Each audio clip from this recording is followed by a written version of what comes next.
Welcome back to the Top 6 show. Hit the like and the share button. Make sure you are subscribing to the Football Terrace and what is undoubtedly going to be a bit of a Man United cooking tonight. As we look back over the weekend, back over the weekend games. There's only one game anybody really cares about from the weekend, and that was Man United versus Fulham. We knew that by even the group chats were empty when the other teams are playing.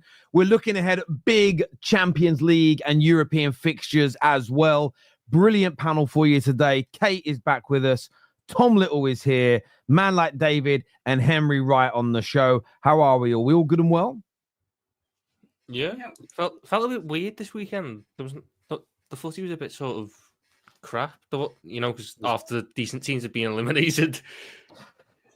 Well, I mean, me and KJ were talking about that, actually, saying that it's great fun when you watch big teams go out and you had Man United, Man United versus Arsenal early in the tournament. Liverpool went out to Plymouth. It's all great, but then the next round of games come round and you go, oh.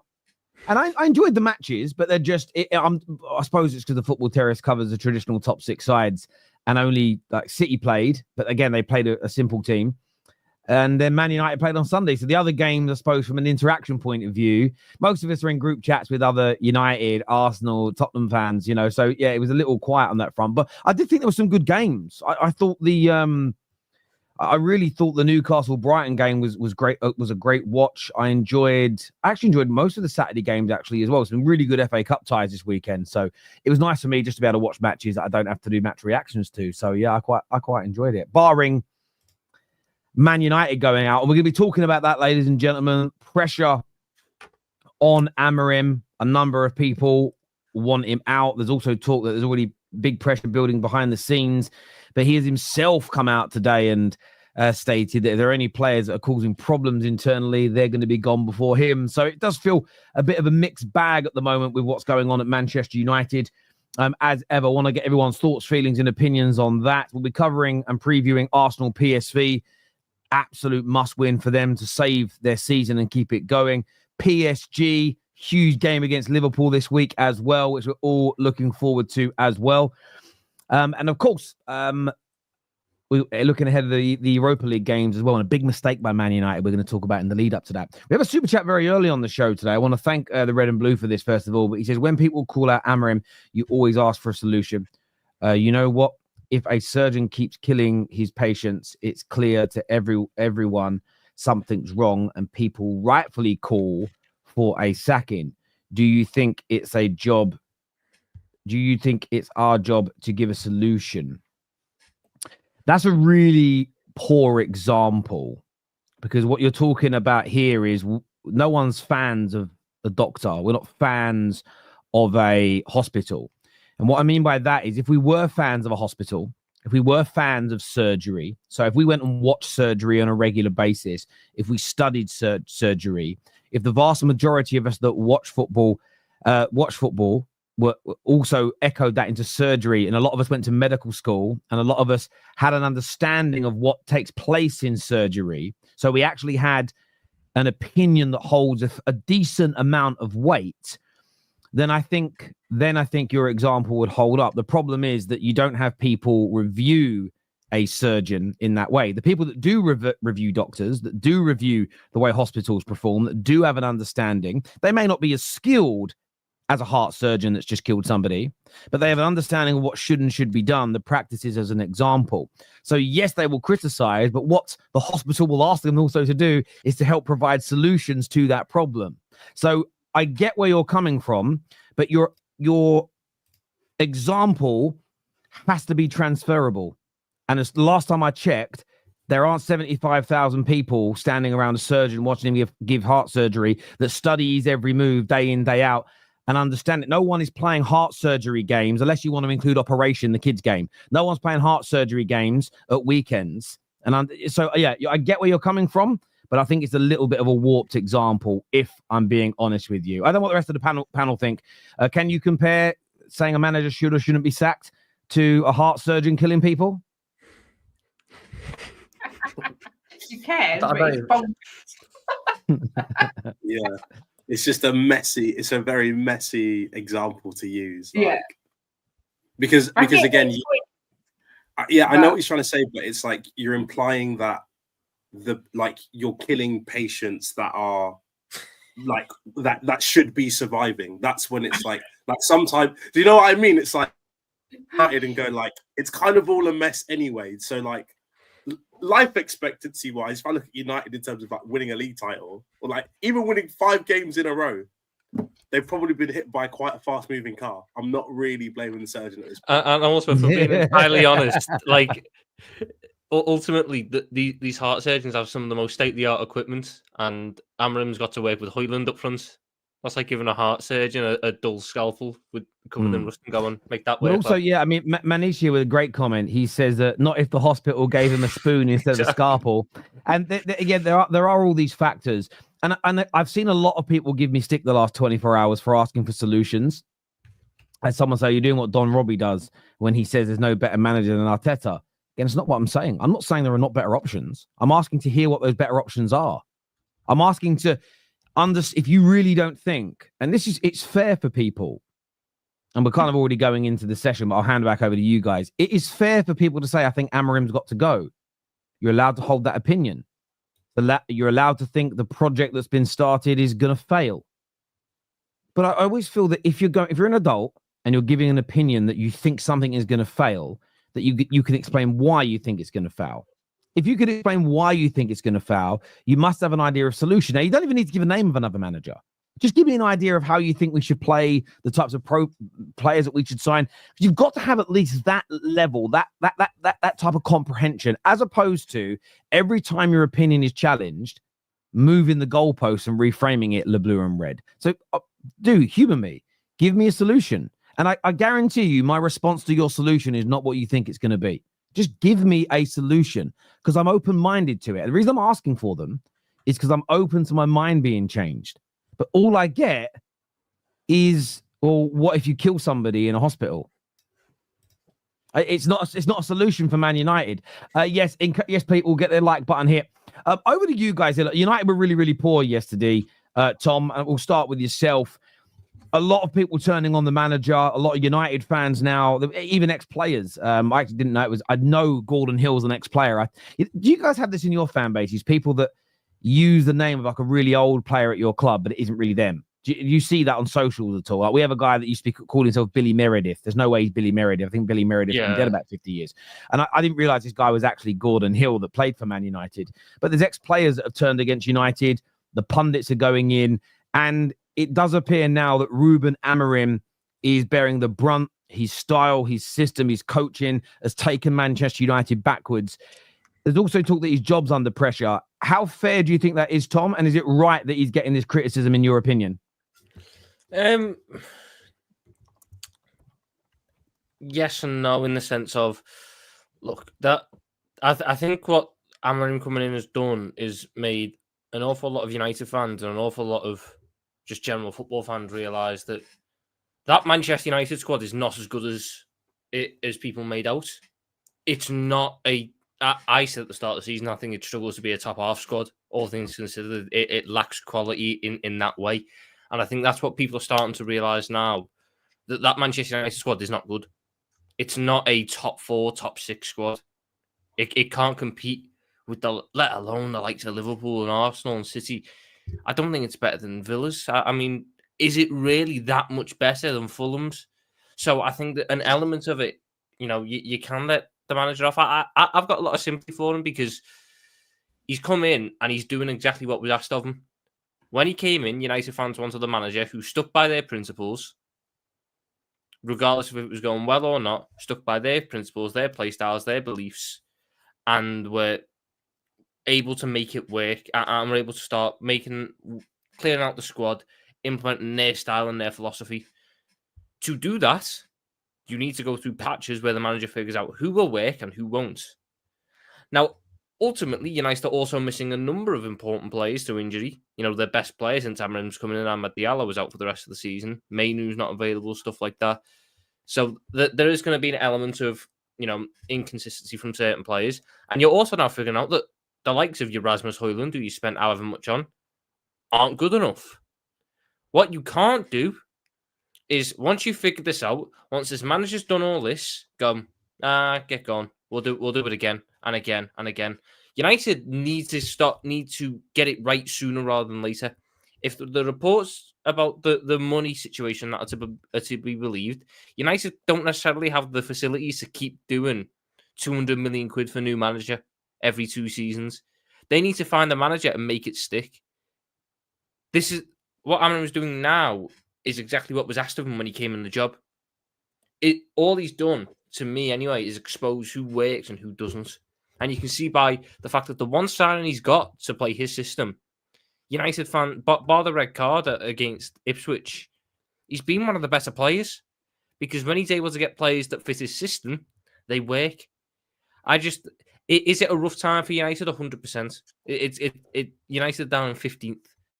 And no Manchester United team should ever be down that low. But this is what happens when a manager has to pay for the mistakes of the previous regime and the previous 4 managers before him. When he wants to make change, you've got to take the good and the bad. The summer is where you'll see the big difference. United aren't going to get relegated, but United aren't ultimately going to finish higher than about 10th because that squad isn't capable of it. And what needs to happen is United need to get smart in the transfer window in the next 2 years and build a squad for this manager, or at least for the general philosophy that they want to go around with this manager. But I think judging him in the immediate short term, when he's doing everything that was asked of him when he came in, is mental. Because if he'd come in and first game plays a 4-3-3 low block, the reaction would have been, we just got another Ten Hag. You've got a manager who doesn't do that now. And then the reaction is, can we just go back to what Ten Hag was doing? At least he won some games. You're learning more now than you done under Ten Hag. That's stone cold matter of fact. And that's what this squad needs. Eyes on it to realise that it's not as good as it is. And eyes on it for people to realise this isn't a 1-year thing. United aren't just going to spend 200 million and be back challenging for titles. This is going to be a 4, 5, 6-year process because United are so far behind the curve. And I don't see why getting rid of the manager now and just trying to restart this argument again makes any sense to me. It's just the insanity doing the same thing over and over again, expecting it to change. It won't. Do you think United, this is not just an open question, do you think United fans would be happy to sit through 6 years knowing that there's light at the end of the tunnel? Because every now and then it's bring the manager in, it's not this player's fault, it's not that player's fault. Bring another manager in. Like I don't think another manager comes in. Would it be 6 years of sitting 15th and looking this bad? No. Not 15th, but it's not going to be 6 years of challenging for it. It's going to take a lot of pain for you to get into that top 4 at least. You need 7 or 8 signings, I think. Potentially, but I suppose I understand whether your question, would Man United fans be prepared to sit? David shook his head, and I agree, some won't be. There is a percentage of Man United fans who will never wait, who there's a certain, and listen, I think every fan base has these individuals. Some of them believe it. I think some of them do it purely for clicks on social media, purely because it gets attention.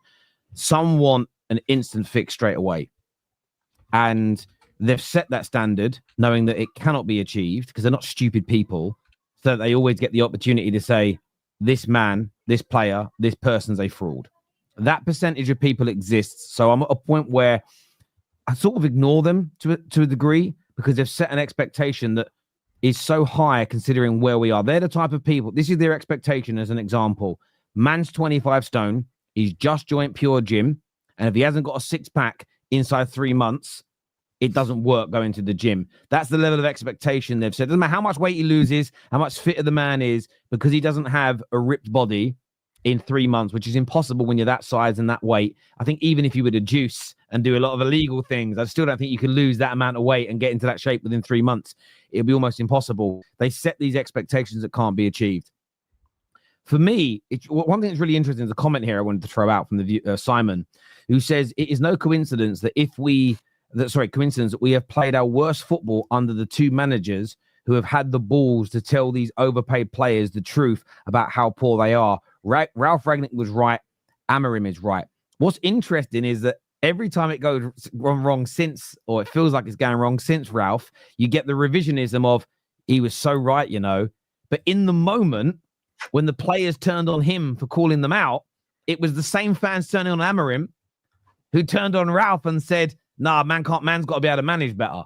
Is there some truth in that, do you think, Kate? Or is this Man United fans sort of making excuses for their managers? How do you put... And by the way, a lot of the viewers think you guys don't speak your mind about Man United because of me. So please don't... Listen, speak your truths. Speak what you think. I'm just here to hear opinions. But yeah, do you think what Simon's saying is correct? Or should Man United stop protecting their managers? No, I think... I said it, I think, last time. I think it's bonkers to even suggest sacking this guy. He's only been there 5 minutes. He's not had the time to bring in the players that he wants. You can see that the whole team, it reminds me of Spurs because we're having similar seasons, that their players are bereft of confidence. You've only got to look at Højlund, and now you've got Xerxes, missed a penalty. He's going to be absolutely shot of confidence as well. When things go wrong, everything goes wrong. And I think United have got to understand, like Chelsea, that they're in a process, and it's not a case of it's going to be overnight. It is going to take some time. I don't think it's going to take 6 years. I don't think it's going to be as long as that before they're up there, but it's going to be a complete overhaul.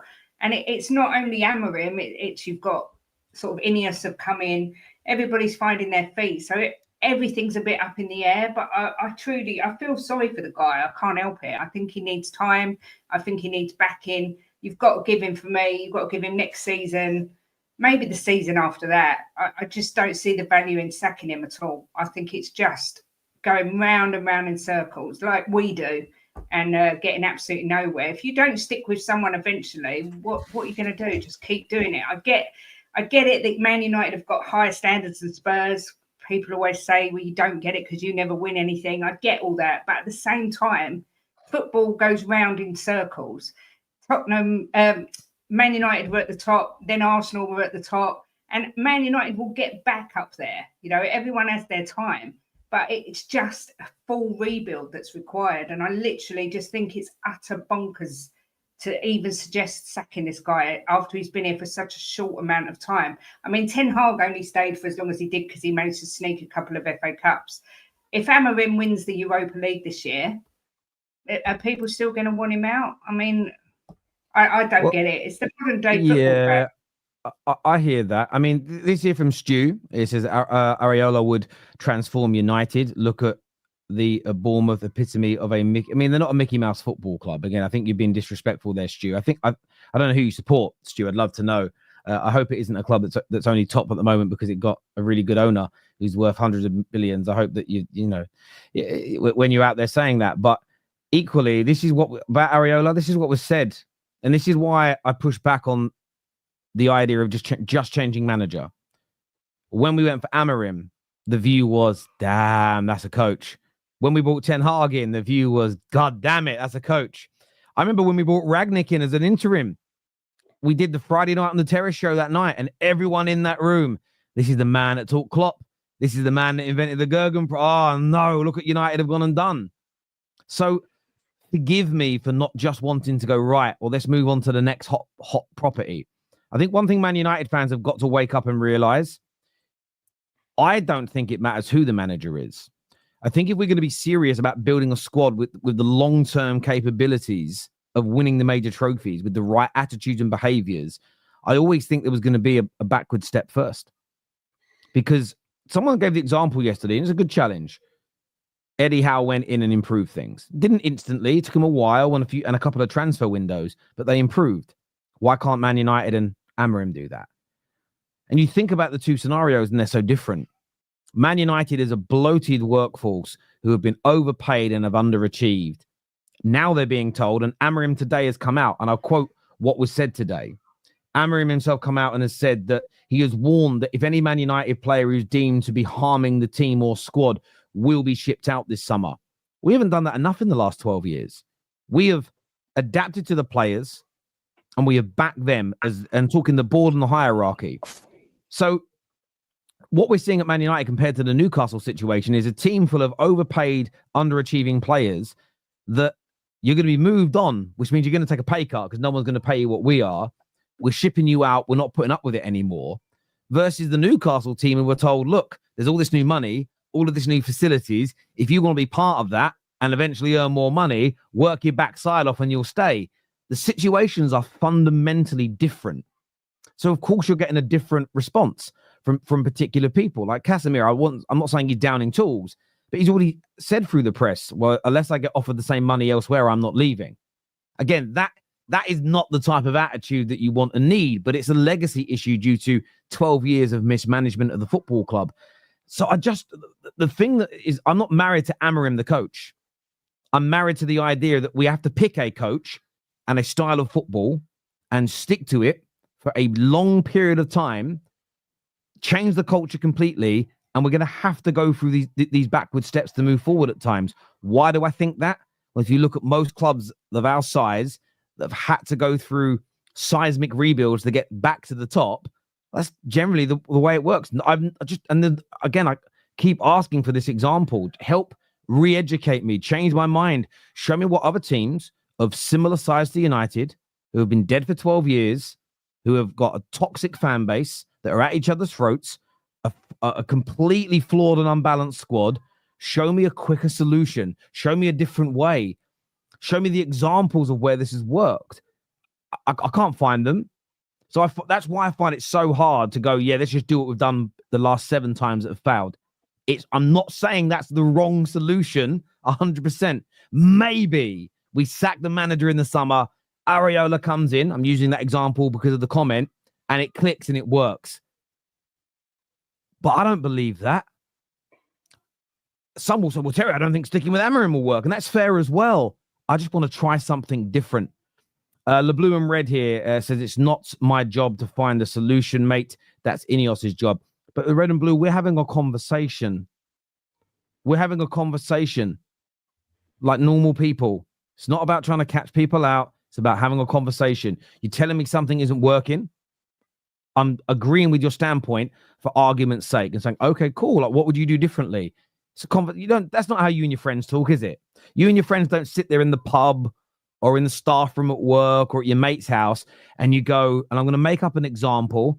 Oh, you know what? I hated how they ended. I hated how they ended Game of Thrones. And your friends will ask you a question. Oh, what would you have done? Your response to your friends isn't, well, I'm not a TV writer, am I? You have a conversation and you give suggestions about what you would have liked or how you would prefer it to. That's how normal conversations happen, right? You know, you listen to an album, say to your friend, oh, I hated Drake's new album. Why? You'll tell them why and what you would have preferred to have heard. That's a normal human being conversation. Not, well, not my job to give solutions. My job's just to say it's shit. That's not how conversations work, Red and Blue. Let's have a conversation. I'm not trying to prove you wrong. The same as I don't think you're trying to prove me wrong. You're giving me an opinion. So I'm asking you for what you think United should do. What manager do you think could do a better job? How long do you think how long should he be given? Do you reckon that my view that expecting massive instant improvements and us being right up at the top is plausible? If so, why? Let's have a conversation, my friend. Terry, I don't think it helps with the likes of Wayne Rooney coming out and sort of sticking the knife and saying he's naive. It's like, you know, sometimes I think these ex-pros need to just keep their gob shut, really, because Man United are in turmoil. You don't need to stick the boot in. It puts more pressure on Amorim. It gives them something else to talk about in the news. You know, it's totally unnecessary, in my opinion, for him to come out and say that. It doesn't help because United can't live up to those standards. United don't have the players to reach those standards that he's aspiring to go back to, because those were standards set by league-winning teams, by teams that could go on and compete in the Champions League. This is a United team that can't do either of those, won't do either of those for a number of years. This is why the constant, and we've all seen it in the media the past year, I seemingly can't escape what the dressing room was like under Fergie. Anytime there's a podcast or something, it's the dressing room under Fergie. That doesn't help what's going on now, because it just means everyone's judging it by that situation. You need to let Man United figure this new look out. It shouldn't have got to this point. United should have had the standard years ago to prevent it getting to this point, but it's got to this point, and the constant going back to what Fergie was isn't helping the situation. Do you know what's really funny as well? I don't mind those stories when they're about the time there, like you learn things. At the same time, Roy Keane last week, the way he was talking, there's elements of truth to what he said, but he was never at Man United when it was being run poorly. So it's easy to say, well, this is what we did in my day, but that environment doesn't exist anymore. It's a bit like, Imagine you're Tom and David, you're both young. I'll tell you what it's exactly like. You're struggling to buy a house because house prices now are extortionate. And it's like somebody from the boomer generation saying, in my day, you worked hard, saved for a couple of years, and you bought a house. You can't do that anymore. And that's how and the Wayne Rooney situation, I love Wayne Rooney, but I just thought it was two people missing each other's point. Amorim hasn't said we're going to challenge this year or next. He said the goal is to get there at some point in the near future. Rooney said it's naive to have that as a goal. But it isn't, is it? You've got to that's got to be the goal.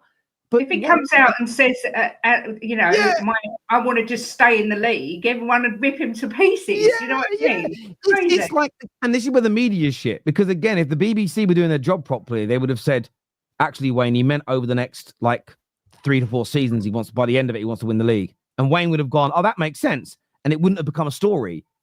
It's crazy to me how that happens. Funnily enough, even the commentator yesterday on the BBC about Garnacho went, oh, I wonder if he'll be storming off down the tunnel today. Well, it was debunked the day after that he didn't storm off down the tunnel, that he went to change his shirt and he showed it. But yet the BBC still didn't correct themselves when speaking. That sort of stuff from the mainstream is horrendous, in my personal opinion. Sully here says, red and blue, my hero, speak the truth. Yeah, listen, I know you want Amorim out. You're entitled to that. But I'm entitled to ask who you think would be a better manager. I think what some people do, and this may not be for red and blue, is they don't want to give a solution. Because when you just criticize the problem, you'll get a lot of people go, yes, you're right. When you give your solution, you sometimes lose those people. You sometimes lose those individuals. And that's why a lot of people don't like to give solutions in life, because they don't want to be shut down as wrong. You keep saying we're not patient. No, we want to see something to build off of for some improvements. We haven't seen nothing. Name one player that has gotten better under him since everybody is poor. I mean, Amad Diallo's looked really good under him. Mm. Amad's looked good. Bruno's been great. Even Harry Maguire. I'd argue, even though I don't think he's actually as good as people think he is, I'd argue Ugate's outperformed what people thought. Ugate's been decent. I think the Dorgu's coming and being impressive as well. The Lit's played quite well, in my view. And I understand where you're coming from, Joshua Jack, and you haven't seen any improvements yet, so therefore you're not backing it. I can respect that. At the same time, we have to look at why. If you think it's because he's a bad coach, I completely respect your opinion. My view, and I could be wrong, I'm open to being wrong. So my view is there's a lot of people just not giving 100%, consciously or subconsciously, because they know they're out the door. They know they've got no future at the club. They know that they're not going to be pandered to and adapted to, and it's the other way around. And I think you're seeing a kickback from this, a sort of like a teenager getting frustrated, and not, you've got young nieces and nephews, Kate. You ask them to help with the washing up, and they end up doing a really bad job because they think they'll never get asked to do it again. There's a little bit of that in this. And I think people sometimes in life do that subconsciously. So, look, we'll see in the summer when he gets 4, 5, 6 more players. Is there then an improvement with the culture changing and the atmosphere changing and players that are suited to his style? If not, then I think it almost goes to prove that everyone that thinks he's a bad coach now and he's out of his depth is right. If there is then an improvement, then hopefully people turn around and are just as open-minded as me and say, oh, maybe it wasn't his coaching. Maybe it was the players. Look, 6 or 7 have left. 5 or 6 have come in. We've got better. Maybe we can objectively say, I was wrong about this, and vice versa. Because I'm telling you, if we get to Christmas and we had 6, 7 new players and we're still playing this badly, I will go, actually, the manager's a problem here as well. I just don't know if he is. I just can't for certain say he's a bad coach. I just don't. There's something about it. My gut feeling tells me he isn't at the moment. But the difference is between me and a lot of United fans that want him out. I'm open to admitting that I could be wrong on this. Terry, I get it takes time, but Amorim has categorically fouled this season. On the surface, definitely. On the surface, he's most certainly fouled. I'm intrigued to see what comes next. I'm intrigued to see what comes. And I'll put this out there.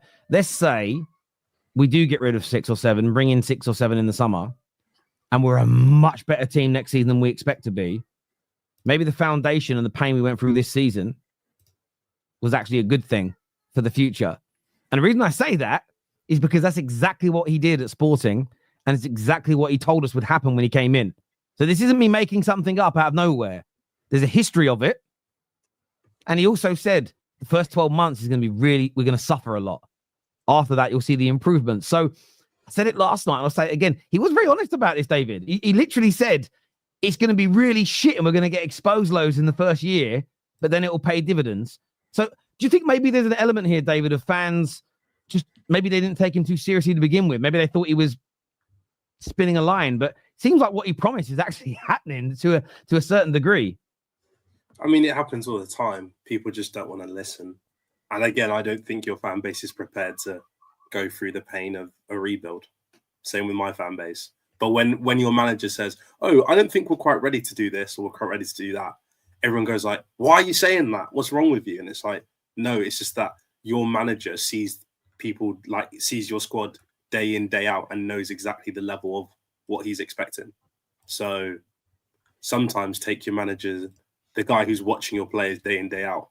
He's probably got a better idea of what's going on than you do. Just a thought. But some people just don't want to listen. They just want to be like, oh, I know my football. So that's it. Pigeonhole and just focus. Yeah. And Sally here says, I'll only back a manager if I see progress. Amorim has made us worse. If we give this guy money, it will be worse than keeping Ten Hag, the politician. Listen, I understand where you're coming from. I would encourage you to read about progress and whether or not it is or isn't linear, and just read some books around it and read on, what progress looks like and how there's often big backward steps before you move forward in reality. At the same time, where I agree with you is if we're just buying players to fit the system that Amorim plays and then he leaves, that's only bad if the next manager is the complete opposite or doesn't like those profile of players. That for me is the bigger focus here. It's not even about the head coach. It's about, again, the reason why I don't want to stop this whatever we're doing. I don't want to stop it and start again. It means we've wasted another 6 months. We need to, and this is what I think Man United fans have got to understand. It's going to take many, many years to get us back to the top. And if we're really going to clear out the crap in the dressing room, what's going on now is going to happen with anybody. We've got to be prepared to sit through it. I think the issue is a lot of people I didn't get what I wanted, so I can complain about it. But listen, you could be right, Sully. You really could be right. Josh here said it's similar to my point yesterday. I'm not saying abandon his principles. I'm saying he can adapt to the players you have now. But adapt in what way? So, and when I say that, Josh, when we went away to Liverpool, he adapted because he didn't attack like when we were at home against Ipswich. He adapted the system. He changed the way we played because he doesn't have the players to go toe-to-toe with Liverpool. That's an adaptation.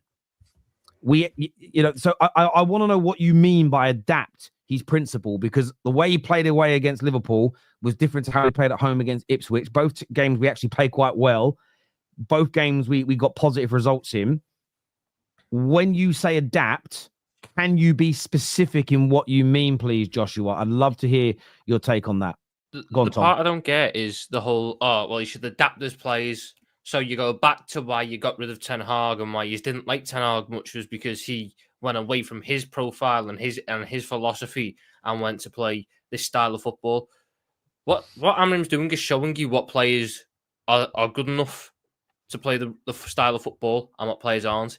If Amorim went and played 4-2-3-1, low block, counter-attack, certain players would look better. But then he wouldn't be able to get out of the 4-2-3-1 low block. And then after a year of it, it'll be, why is Amorim just doing what Ten Hag done? Well, why is he just doing that? Yeah, I thought we were getting it different. If he's doing it this way, he's showing you the truth. Now, the truth isn't pretty for United. Oh my God, is it not pretty for United? It's showing that your squad really isn't the level that you think it is, and you've wasted an awful lot of money. But this is better than playing a system that protects these bang average players and keeps them at the football club years longer than they should be. Yeah, I just don't agree. I just can't disagree with you on that. I wish I could. Why does the manager have to adapt to the players in an average squad? This is also very, very true. It's the cart pulling the horse. Do you know what I mean? It's got to be the other way around for me. adapt, play to the player's strengths. So Twisted Bubba, do me a favor, list me what those strengths are, please, and we can have a conversation around that. List what are those strengths that what are the strengths of Delo that he's ignoring? What are the strengths of Højlund that he's not adapting to? What is it that he's not implementing into the team to get the very best out of Garnacho, in your opinion? Twisted, I'd love to hear your thoughts on that, mate. I really, really, really would. Hit the like and the share button, please, if you haven't done so already. A big bit of breaking news today as well. We weren't going to talk about it, but just before we went live, this came out. According to a number of sources, Liverpool are growing confident in their pursuit of Alexander Isak. There's been contact made with the player's entourage, and is expected, Tom, that your club is going to put an £150 million bid in this summer. I saw your tweet about this, though, and your first thought was, we've lost Salah. Is that what it means? And how good a player would Isak be to Liverpool if you pulled this off? It's what I think it means. It is. I don't see the football club extending Virgil van Dijk's contract, Mohamed Salah's contract, and breaking our transfer record and giving Alexander Isak comparable wages all in the same month. Because that's the way we're going. It's going to have to be done within the same month or two at this point. So, do I see that happening? No. What is the most likely outcome then? The football club loses Mohamed Salah and they go, right, we need to go get a new talisman. Let's go get Alexander Isak. And then we'll just go buy a 40, 50 million quid winger to go and do the creative side of it. And we'll try and replace him in aggregate like it's Moneyball. That worries me. But I would love nothing more than for us to go put a statement down, get Alexander Isak and partner him alongside Mohamed Salah and Cody Gakpo. That'd be the best front three in the league for the remaining time Mohamed Salah's got in the Premier League. Do I think Isak's worth 150 million? No. I don't personally want us to do it for the price that they're asking. What would you pay for him, Tom? Like, what would be the max you'd go out? 120? 100? He's worth more, but I can't justify paying that with his injury history. I think they're talking about Tonali's about 85 million. Yeah, but this is the thing. I don't think it makes sense for us to buy him for more than 100 million. Because would it depend on 100 mil signings never go well. Like 1 in 30. Would it depend on what you get for Núñez? It's a bad investment. We'll get like 70 at a push for Núñez. 70? We got 70? No, you don't understand, David. We got offered 75 in January and we said no. Yeah, from Saudi Arabia. Yeah, they're coming back. You told the sheikhs no, they're not happy. They'll go and buy. You can't tell the oil people no. I'm just going on the base that we got offered 75 and Fabrizio said they'll come back in. So I'm hoping that we haven't angered them too much because we're idiots and turned down a chance to profit on Núñez. Profit. To be fair, the Saudis did offer like 95 million from Mitoma, so that wouldn't surprise me. But like, I get what you. Isak to Newcastle is worth more than 100 million quid. But for me, I can't justify paying more than at most 110 because the novelty of Isak will wear off very quickly when in October his hamstring goes and my 110 million quid signing is out for a month and I've got to play. So would you not pay that 120, 130 million pounds and risk him potentially joining Arsenal, which strengthens them in a title race? Because if you've got Arsenal in this team this season, Isak in this team this season, it's a different title race. So you've got to bear in mind, Henry, I don't think Salah and Isak coexist. I don't think there's a. Oh yeah, I know that. I know what you mean. So in my world, we turn down Isak. We go and get, for argument's sake, we go buy Mateus Cunha, a 60 million quid striker. We keep Mohamed Salah, tie him down to a 2-3 year deal. Do I think that? Plus, then it means I get to spend the extra 60, 70 million on left back, which I need, on a DM, which would be helpful, a centre back, which we're going to need because of Gomez, and a right back because Trent's going to go. I get to spread that out and make my team overall better, which I think is a smarter move for us than spending 120 to 130 million pounds on Alexander Isak, who, when he's on it, best striker in the league. But what do you do then if Salah goes anyway? I'll be quite frank. If Salah goes, you've got to get Isak because you need the talisman. I think that ultimately, I think one or the other happens. I don't think there's a world where Salah goes and we don't get Isak. If we're going to let Salah go, the club has to have complete belief that Isak's coming. Because if we let it go and we don't bring in Isak, what are we doing? Cut us and blame him? Like, it's not going to work. It's not going to work to replace arguably the greatest player. Like, it's just not going to work. So ultimately, our club has to have a belief that it's one or the other. And for me, I'm always going to pick Salah. I mean, look at the season he's having. I back that for another 2-3 years over a gamble on Isak's fitness. Who, yet I know we've been good with injuries this year, but can we keep it up for Isak? So Sean's taking his internet out. Shawnee's taking his internet out. Yeah, but no. I know you, David. I know you often say 100 million signings rarely go well. Do you think if they paid 120, 30, 40, 50, do you not think Liverpool would get a return on their investment from Isak? No, because I think their squad has too many holes to just plug in one player. If you have... Oh, his Wi-Fi's gone as well. Oh, my days. When he says too many holes, I think Liverpool need 3 players. I think they need a fullback, a right back if Trent goes. Trent could still sign. And a forward. I don't think they need 5 or 6 players in the summer. I think they need to go and get the fullback, is it Kerez from Bournemouth, who looks a top player, a right back, and I think their midfield is set. They've still got Harvey Elliott. Like, the guy doesn't even get any minutes. Just give him more game time. I'd take Harvey Elliott at Spurs in a heartbeat. Get rid of Núñez for £70 million to Saudi, and then go and get 2 or 3. I don't think you need 5 or 6 players. I think you need 3. Yeah, David, you're back with us because you said Liverpool got loads of holes in their squad. Top of the league, the holes in their squad. Go on. Wait, am I back?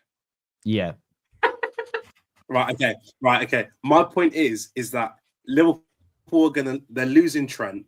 They might lose Van Dijk, whatever. Right.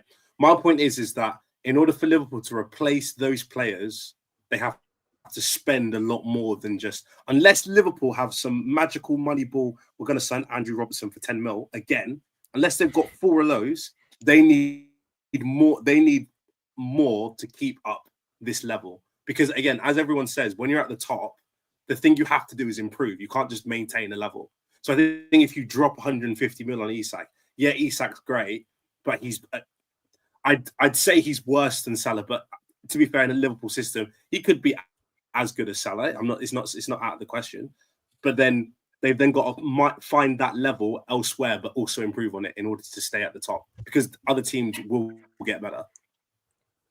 The thing is, we can't. If Salah was to go, there is no one player who recreates Salah for us. There's no one player on the planet who can do what Salah does. So we would then have to go, right, how can we recreate Salah in the aggregate? We'll get Isak to do the goal scoring. He can get 30 goals. Then I need to go find a winger out there who can get me 25 assists. That's tough as it is. But let's say we find one of them.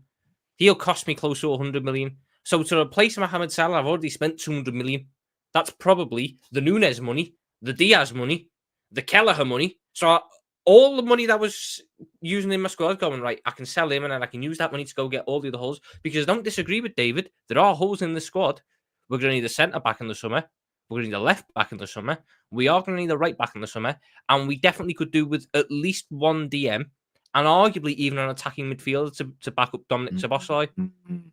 What we've done this year is impressive, and the squad has worked, but Slot hasn't used certain aspects, and he will want to use that in the future, so we'll need to buy for that. I just don't think we're going to do it all in one summer. And that's a great point you make, because I think what you've done this season has been phenomenal. But what you also can't do is, I'm not saying you've been lucky. Let me preface this. You've not been lucky. But next year, you might lose a left back and a centre back and an attacker to a long-term injury. And if you don't add, you don't want a whole season with Tsimikas playing as left back. You can't do that. I don't want a game with Tsimikas playing left back. I wouldn't come on this if I still a full season, by the way. You'd have to get someone else. You've got to do that. And I think this is the thing. Newcastle are doing their absolute best to price Isak out of a move, because if nobody bids, he has to stay. It's as simple as that. Let me ask you a question about Mo Salah here, though. Listen, and maybe the trophies you win this year are going to change your thought process. But if he leaves and you struggle to replace him, as you said, you've got to find that aggregate. You've got to find the goals and the assists. Could you argue it would have been better to have accepted the 150, 200 million pound bid 2 years ago and use that money to replace him? Or are the trophies that you're about, well, you're at least going to win one this year, which is the Premier League. You've won it already. Is winning this season's Premier League worth that money to you? And which way around do you look at that? Because you are right, replacing him with someone like for like may end up being too expensive with the other holes in your squad. Do you wish you'd sold him sooner, or was it always right to keep him, in your opinion? It was always right to keep him, and it was the one time in recent memory that FSG put football before business. Because we could have got offered a little bit more than that 150 as well. I'm sure Saudi would have went up more. Salah is the most in-demand player for the Saudi League. But he is also our best player, our most consistent player, and he's shown this year he's the best player on the planet. We put football before business, and he's got us a league title, which means so much because we'll actually touch any sort of wood, be able to celebrate this as fans with a parade and everything, and actually get to enjoy this one.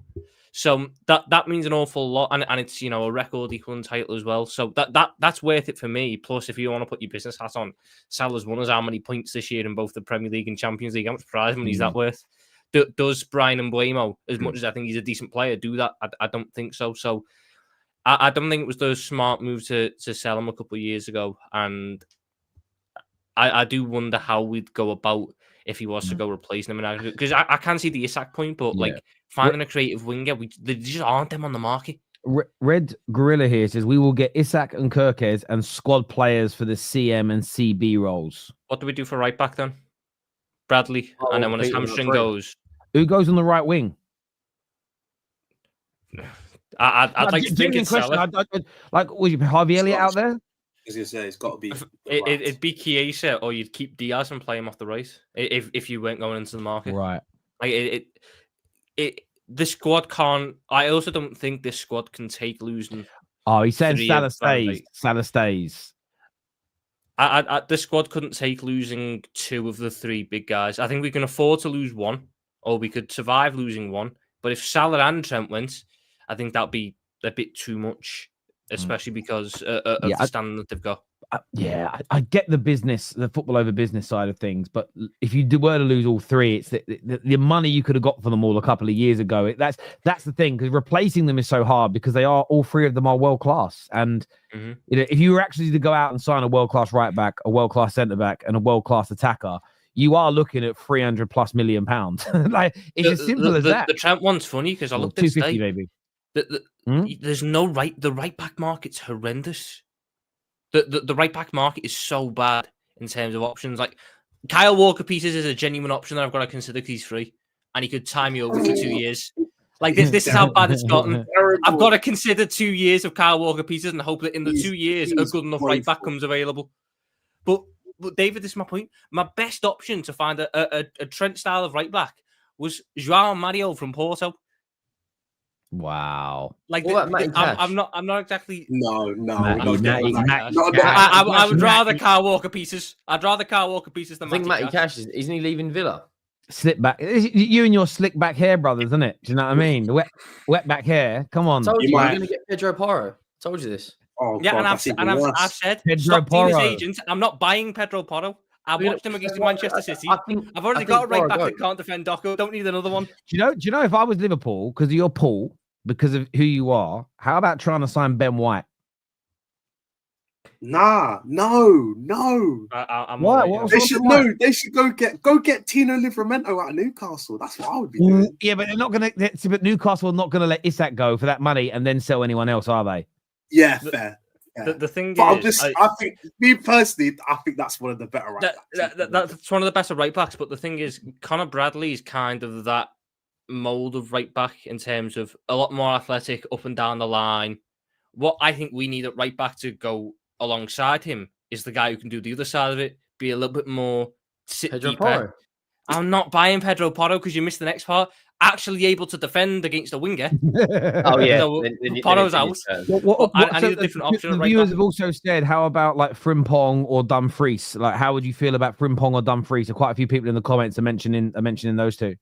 Again, they're just like slightly better. Not slightly. Some of them are better than Bradley, but I need something different than Bradley. It's why left back wise, I don't think we're going to go for Kerkez, because I think Andy Robertson's going to stay and we'll go for Hato from Ajax, who's more of a centre back, left back type, can sit in the pocket and dictate the play. So I got him on. I packed him the other day. I packed a really good one that's value. It's about like half $500,000 coin value. I went and checked. Yeah. Oh, you're talking about FIFA, right? Okay. FIFA, yeah.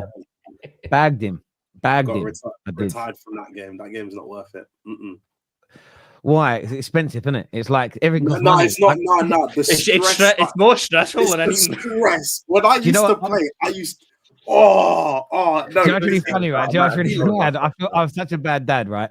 So I started doing the champion. I played for a while, then started doing the championship. So going up through the levels, and I'm only in like Division 6 or whatever the version is, right? And I'm getting better. And the games, I've noticed that the games are starting to get really even, where it's basically if me or my opponent makes a mistake, the other one wins, right? And I was playing away, and a Freya came up to me yesterday and just like gave me a cuddle on my arm, but grabbed my whole arm. I'm like, Freya, I can't shoot. And I missed the chance. And I gave her this look, and she's like, Daddy, I don't like it when you look at me like that. So I was playing a game.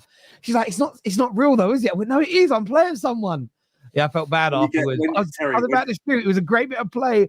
It was played the ball into Isak. I was about to shoot, and she grabbed my arm and hugged it. Couldn't believe it. I lost 1-0. When you get into Div 1 Elite Division doing slide cancels and my God, it's brutal. Terry, there's a level of FIFA where it's like it's so ridiculous what you've got to do to score a goal. It's not even worth it. Bro, do you know what? Yeah, what I noticed about playing, I was looking at all the different, and I realized I was doing all these friendlies, and I played against one guy that beat me 14-0, and I was like, but he was doing things that didn't make any sense to me. It was, I couldn't. Was you leaning forward in your chair? Was you like proper in the zone? I was standing up, bruv. I was fucking fuming, but it was more, I was like, I wanted to talk to the person and be like, bro, how did you do that? It wasn't even like I wasn't angry as losing. I was almost in awe of how good. And I played this other guy the other day. Every shot from every angle went in. I went, how did you do that? Terry's shot power in green timing, and it's just wait till you've played the better ones who just Travella from anywhere. You'll see a right back. It's it from 30 yards outside the foot top left corner. Yeah. But when I see that, part of me does think, is it? Part of me thinks there's a bit of a flaw in the game. I almost feel like it should be designed where a right back takes a shot from 40 yards.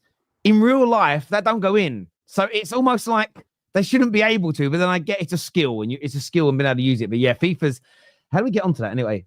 How do we get onto? Oh, I've been talking about Hato. That's how we got onto that. But yes, no, I did that. I've been doing the evolution while like evolving my cards. I enjoy doing that actually, and the tasks that come with it whilst I'm playing against easier people. But yeah. Anyway, yeah, you guys, there's some interesting options for you guys in terms of what you're going to do in that space. But yeah, I would hate to see Isak go to Liverpool. I really, really would, because what I'm hoping for is that those three leave.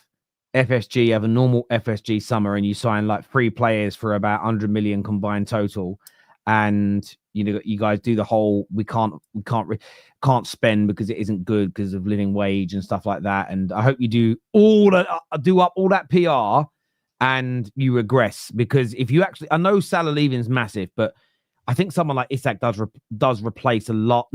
I don't think you're ever going to be able to completely replace him because of how brilliant he is. But Isak goes a fair way to doing that. Isak goes I think when I look at I think about great players at clubs. Who did Chelsea replace Hazard with? Mount. Oh my God, that's a great. I think it was it Pulisic? I want to say it was Pulisic. Yeah, Pulisic came in. The LeBron James of soccer. Pulisic came in, and then you had Timo Werner who played off the left for a bit as well. Yeah, and then you had the weird part where Mount was the left as well. Havertz came in. And Havertz. That was so stellar replacement. And we did win a Champions League out of it. So yeah, but I think you always got. The reason I'm bringing that up is that you didn't really replace Hazard with someone. You were again. these players are irreplaceable in terms of like for like. But I look at Man United when Ronaldo left and Tevez, and we replaced them with Michael Owen and Obertan and Valencia. You actually think about that now, looking back, horrendous. If you look at Arsenal, the Gareth Bale one, Bale one is the worst one. With all 8 of them stood next to each other. Yeah, Gareth Bale. It's nowhere near. You think about when Thierry Henry left. I don't know off the top of my head but who did they replace him? I mean, it wasn't even somebody. They didn't replace Henry with somebody that was even. Was it not like Theo Walcott? It may have been. Let's go to the website. All Arsenal transfers. Let's go and have a little look here. Harry Kane, Richarlison. If someone says Van Persie, Adebayor, I want to say Van Persie was already there. But the point, and the Van Persie thing is a good point. But I'll explain. I want to go and check when he left and who came in. It's a long time ago now. When did he leave? Let me find when Henry left. I'm well too far ahead. He left. So he left in the summer of 2008. No, you brought in Eduardo. Is who you brought in? So it wasn't. Adebayor was already at. Adebayor was at the club already. I think Adebayor came in 18 months earlier. Van Persie was already at the football club. I think Van Persie was already there. Yeah, he was. Yeah, Van Persie has to have been there. But they're young players, and the reason I bring this point up is you actually think about. Like, I know he got a really bad leg break, okay, and that didn't help. And I know you only sold Henry for 24 million euros, which is crazy now, but you were selling one of the very best players in the world, and you bought Eduardo. What should have been happening, and I don't remember off the top of my head. By the way, you also lost Juan Antonio Reyes that summer as well.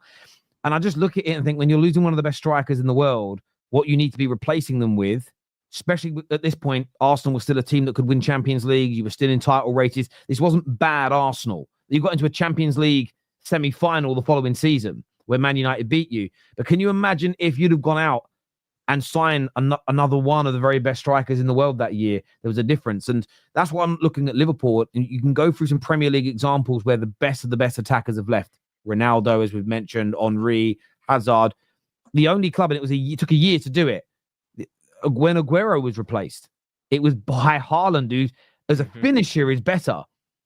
Harry Kane left Spurs. Solanke's a good striker, but he's not on the same stratosphere as ability as Harry Kane. And I just think that for me is my hope. And you look at most of those teams, and United did go on to win a couple more league titles because we had Fergie, but most of those teams never got back to the peak of their powers since they lost their greatest player and didn't replace them. And that's why I'm really intrigued to see what Liverpool do this summer, because I think you have to be, whoever the replacement for Salah is if he leaves, it's got to be £100 million plus type player. You might get them cheaper, but it's got to be someone that we see in that category as, wow, that's a signing. Because I think anything less it than ended that, up being and you're going to Isak struggle. and Kudus. I genuinely think if Salah was to go, the club would go and get Isak and Kudus, and then end up with Kudus on the right, Isak up front, Gakpo on the left, type of front three, with like a couple of pieces in behind that, like Jota kept on front of the year or something. And then the way we play now, where it's all like Mohamed Salah centric, we'd probably try and almost invert that and go down Cody Gakpo's side. I don't think it would work as well, because obviously Mohamed Salah's the best player on the planet. But that's probably the way we'd go about replacing it. I'd rather, I wish and I hope, and I don't think it'll happen, as I said, but I wish that the football club will go and get Isak and partner him with Mohamed Salah for at least 2 years, because that front three of Gakpo, Isak, Salah, that would be the best front three in the league. Well, that there goes different levels, doesn't it, David? If they go and get Isak but keep Salah, then they're retaining that Premier League, or at least they're the favourites for it. They have to at that point. Which is my thing. If you sign him for 150 mil, you've got no excuses. And not so that's a bad thing, but it's like you almost have to win everything.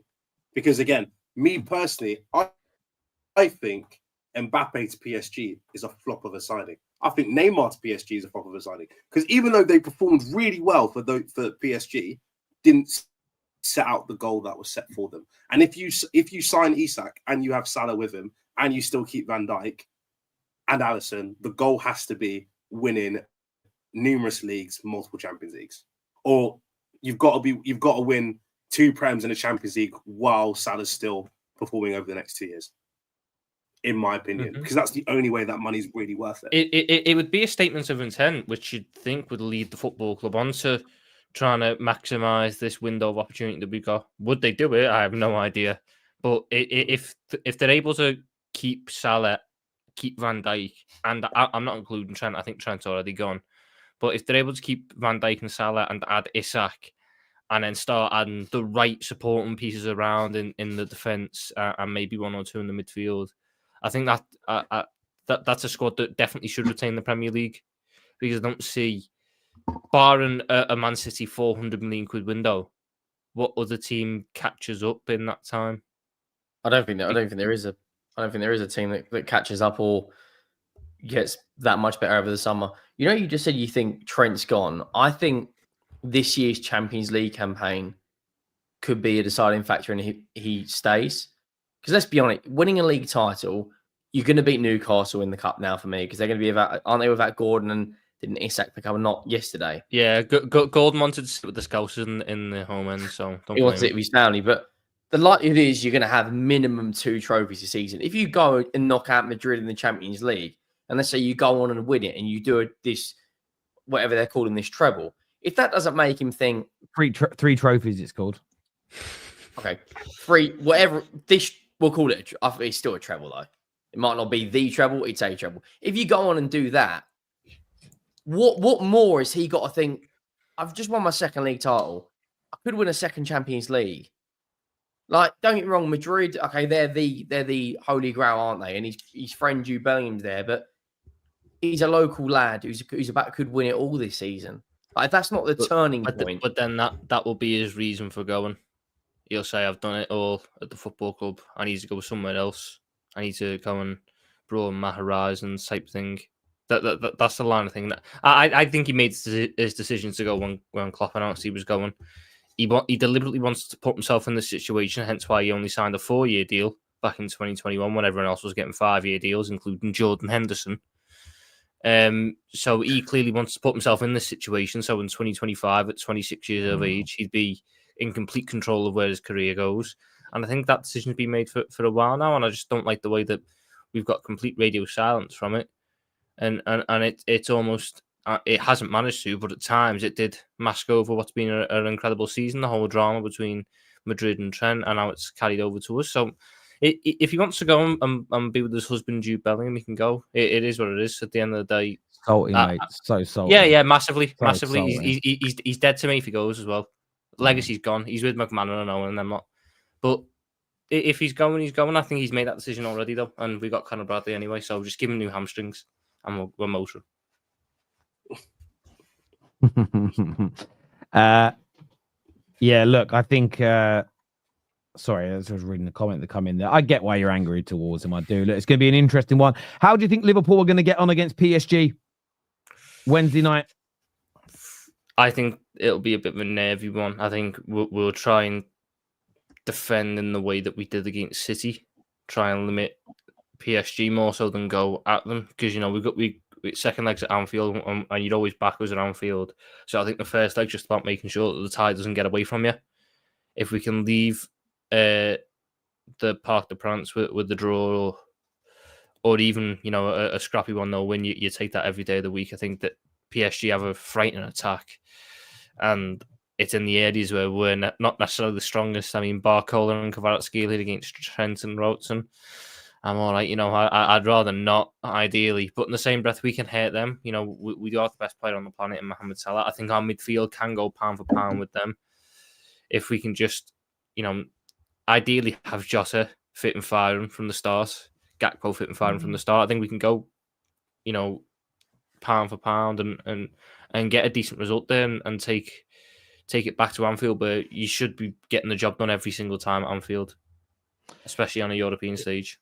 It's a really interesting one with PSG, because they won their first Champions League game and then they went 4 without a victory with three defeats. If you look at their overall form this season, it was very sketchy between sort of the end of September and beginning of December. Like, they lost 3 matches in that. They drew quite a few, including games at home. But their run of form since the 10th of December, they've won every game barring 1 draw against a French side. But they're currently on a 1, 2, 3, 4, 5, 6. They're on a 10-game winning streak. They're scoring goals. Dembele has become the player that he was tipped to be. This season, anyway, he has become that player. I wasn't excited about the potential of this game maybe a couple of months ago. This would have been, you've got to remember, Arsenal outclassed them at the Emirates, months back. So I looked at this and thought Liverpool are going to absolutely play with them. It's going to be easy. It's going to be like a cat with a mouse. But I don't know about UK. It feels like this game is far more evenly matched now based on the sort of form that Luis Enrique's PSG are in.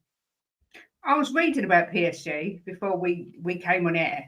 They've scored 32 goals in February. They've scored 101 goals in 38 games across 4 competitions, and they're on a 21-game unbeaten run.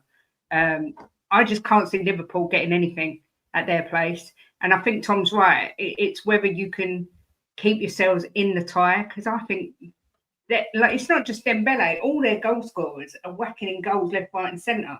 Hakimi, Ramos, Kane, Barcola. I just think Liverpool are going to get trounced, which is something I didn't think I'd say. But PSG are on fire at the minute, and I got it right the other day with City, Real Madrid. The score. I'm going for a 4-1 PSG win. Ah, man. What? Wow. What? No. What? 4-1. Yeah. 4. They've scored 7 in their last brutal. 2 games. 7 and 7. That's brutal. 4-1. I wonder what the odds on that are. The odds So are that's- crazy. You got to put some. Kate, you got to put some money on that. You got to put some bread on that. That's crazy. 4-1. Honestly. I thought you were going to be like, oh yeah, they'll beat them comfortably. 2-0. 4-1. That's game over. I said That's game Real over. Madrid No magic win of Anfield is 3-1, stopping 4-1. and they did. No way. But yeah, I don't see Liverpool. Look, people say stay off the drugs. My predictions this season have been pretty spot on with a lot of these Listen, games. I hope you're right, because I think if they lose it 4-1, I know there's been some miraculous turnarounds before, but I think they'll see it through. I really, really do. When we spoke earlier, though, about look, viewers would love to get your predictions in on that as well. I was looking at this, though. This is Dembele's current form. It's not as good as it was a few weeks back, but it's still, this is his last 10 games. 2 hat-tricks, 2 games with braces, but there's only been 2 matches where he hasn't. And ironically, in the game against Brest is where he didn't. Brest, yes, that's the name. Why are you laughing? Are you a child, you? the game against Brest, he didn't score him, which is crazy considering the amount of goals in that game. Didn't even assist, and he started it, which is just miraculous, all things being considered. But his form is great. But 4-1. He's got 25 goals and 5 assists, Dembele, so far this season. I think PSG, the last 2 games, have won by 7 goals. Look, everyone's giving me loads of shit. It's fine. I'm just giving you my opinion, and I think it'll be 4-1. Yeah, and when it comes in, I will expect some apologies. No, but if if they had Lille, they literally have. I'm looking at it now. They have literally just beaten Lille 4-1. But if they had a team of that level, then it would actually be okay, I get it. But Liverpool is no joke. How many times has Van Dijk in his career conceded 4 goals? I imagine not many. Yeah, and every big game as well. I want you to be right, Kate. I want your prediction to be right. I don't think we conceded 4 goals in a game this season. Well, there's always a first time, Thomas. That's all I'm saying. That is true. Every game that you play, you're 1 game close to conceding another 4 goals. But exactly right. what's really interesting with PSG, though? Have you noticed that it took them a little bit of time this year to adapt after their sort of changes? But have you noticed how they've gone for a new approach rather than let's just buy the best players available in the world to us and try and win? And they've now gone to an approach of, well, let's buy hungry players that will work hard, who have a point to prove, who are technically good, who can run and are fast. And look, they're going to win their league, but they win that most years anyway. I'm not saying they're going to win the Champions League this year, but what I've seen in the last 3 or 4 matches in the Champions League, this looks like a team that will develop into that, because they've got so much speed, quality, that they look very, very good at the moment. And I'd kind of like to see them do it, because it would be a really good case in point when it comes to football debates and arguments to go, well, stop trying. If you're failing at the same thing, I mean, it shouldn't have to be. This shouldn't need a case in point, because this expression's existed forever. That the definition of insanity is doing the same thing over and over again, expecting different results. You shouldn't need a case in point, but it's good to see a team like PSG operating differently to what they were, and not just going after the superstars. And when I watched them against Man City, and I know City haven't been great, but what stood out to me was the way Barcola and Dembele and everybody else was tracking back. And also, I forgot they signed Kvaratskhelia. I actually forgot they signed him. They've got him and all to contend with. How do you see the game? You said that Tom thinks it's going to be tight. How do you see it going, Henry? Well, I think Liverpool will come out with a 1-0 win. I think they're the best, other than Madrid, I think they're the best counter-attacking team in the world. I mean, look, if Kate's prediction comes in, then fair play. We all owe her like huge props because that is a bold prediction. I just think Liverpool, but I think the setup in terms of the plan will be the same they played against City. PSG will have all the ball, and Slot will be happy for them to do that. I think the midfield battle is going to be extremely interesting. Neves, Fabian Ruiz up against, Gravenberch, McAllister. I think Szoboszlai, in the form he's in, probably is the best period he's been in since he's had a Liverpool shirt on. I just think they'll come out at absolute worst. Liverpool will get a draw, but all the big games this season, the Leverkusens, the Real Madrids, that are going away to the San Siro and doing AC Milan 3-1. All the biggest teams they've played, I don't think anyone's done anything, laid a glove on them really. Like I think PSG, they've got a lot of pace. Doué, Dembele, Trent. The situation, whoever they put up against Trent, will be interesting because whoever's playing in that midfield is going to have to help him. Because if it's Dembele in the form he's in, he will skin him alive, just like Doku did. The difference is Man City didn't have Haaland that game, and PSG are scoring goals. So whoever they put up against Trent could potentially decide this game. But I just think Liverpool will come out 1-0, get it back to Anfield, and then other than the Bernabeu, that's the ground you don't want to go to. Well, it could be Kvaratskhelia, it could be Barcola. One of those two up against Trent is going to be could be a feast for the eyes. I need Kvara against Trent again. It probably will be Kvaratskhelia. The first game when I noticed Kvaratskhelia was that game when he killed Trent like differently. It's nailed in my head. I can never forget it because he just looked so bad, terrible. I can't wait for it. Also, Desiree Doué, I hope he balls out. Cold player, FM legend. That's an FM kid. That's a legend. I just think whenever the chips have been down this season, we've turned up, and PSG away. Hang on, what chips are down for you right now? I mean, we will. I know you're going to laugh at this straight away. We were 1-0 down to Tottenham with the second leg to play. Ooh, I know the chips were down there. We had to turn up there. Oh my God. We had a week where that was going to be title defining, where we had to play Real Madrid and City back to back and won 2-0 both those games. Just this last week, coming through the period where Arsenal were going to catch us up, beat City and Newcastle 2-0 while they slipped up. So when we've needed to, when the pressure's been on, we've turned up. PSG is going to be tough, but I think I back Arne Slot as a tactical manager. I'm sure he's got an idea of how he's going to try and limit PSG. And like Henry said, I think on the counter-attack, there's not many teams, if any, better than us, just in terms of the pace, the incisiveness, and as good as the attacking talent PSG have on the pitch, we've got Mohamed Salah. And they can't match that. No, listen, I mean, they don't have any... Do they have anyone as good as Mo Salah? No, they don't. No one has anyone as good as Mo Salah. As I say, by Tom's definition, no, because he's saying that Mo Salah's the best player in the world. Yes, so by Tom's, I get that. He's Conor Bradley. Viewers would love to get this game. Yeah, you will be. So you can't even bring him on and go straight for Mbappe like you did in the Madrid game. It's you know what's worse? I've not even got Joe Gomez. If Trent's getting killed by Kvaratskhelia, do you want to bring it on? Quanta. I mean, last time he came off the bench, he was all right, though. 4-1. Just saying. Well, someone check the odds on that. That's got to be ridiculous. Do you know what? I've got so much abuse in the chat from people that are normally nice to me, but God, so insecure. You say 4-1 and it's like I've said the world's going to end. Apparently it's 25 to 1. Kate shouldn't be getting abuse, but I will say your prediction is... I'm not saying it's wrong because it can happen. It's the most outlandish. It's the one of the most extravagant predictions I've ever heard in my life. I'm feeling outlandish tonight, Terry. So you're feeling Parisian. Let's have a look at the odds on that, right? Let's look at the odds. Let's look at the odds on that. So correct score 4-1. That's 35 to 1 are the odds. I mean, I wouldn't say they're big odds, but they're not gargantuan. Do you want to add any goal scorers to that, Kate? We'll build a really nice bet builder. See how big we can get. Yeah, if you do 4-1, right, and then let's try and find. Let's do players, right? Let's go on the players here, and then Dembele brace. Dembele to score over. Yeah, to score over 1 point. Over 1.5 goals as an example, and then we'll put that in there. And let's do that as the let's put that in, right?